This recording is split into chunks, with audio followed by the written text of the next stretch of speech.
Noong unang panahon, may isang mayamang ama na may 2 anak. Mahal niya ang kanyang mga anak, ngunit isa sa kanila ay may hinanakit sa kanyang puso.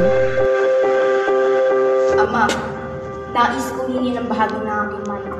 Iyong kong maghintay pa habang ikaw ay nabubuhay.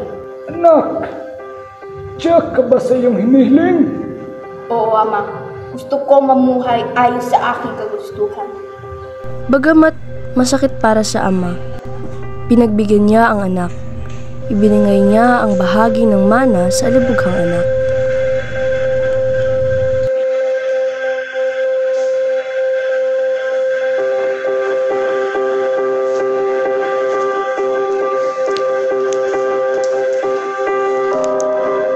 Sa malayong lugar, ginamit ng anak ang kanyang yaman sa luho, kasiyahan at bisyo.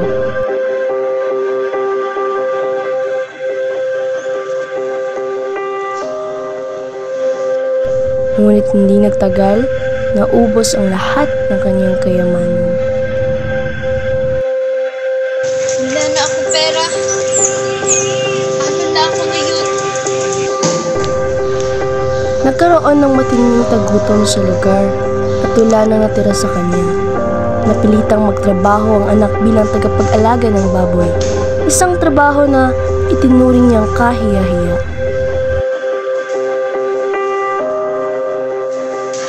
Mga pagkain ng baboy ay gusto ko na kainin. Napakababa na ng aking kalagayan ngayon. Ang malingkod sa bahay ng aking ama, higit pa sa kinakain ko. Babalik na lang ako. Buong hiya at pagsisisi, nagpa siya ang anak na bumalik sa kanilang tahanan. Sabihin ko sa aking ama, Ama, nagkasala ako laban sa Diyos at sa iyo. Hindi na ako karapat-dapat na maging anak mo. Tanggapin mo na lamang ako bilang isa sa iyong mga lingkod. Anak ko! Nagbalik ka! Ama, nagkasala ako laban sa Diyos at sa iyo. Hindi na ako karapat-dapat na maging anak mo. Hindi, anak. Ikaw ang aking minamahal. Lingkod! Dahil siya nagkakamagamit at sultan siya nagsigsig. Ang maganda ng malaking pili.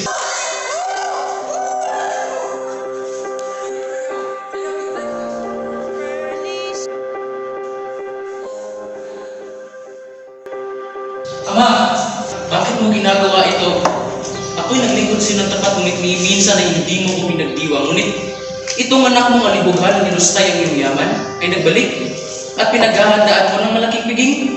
Hindi, anak. Ikaw ay lagi na sa akin. Ang lahat ng nangyayari ko'y sa iyo. Ngunit ang kapatid mo ay namatay. Ngunit muling nabuhay. Nawala, ngunit natagpuan.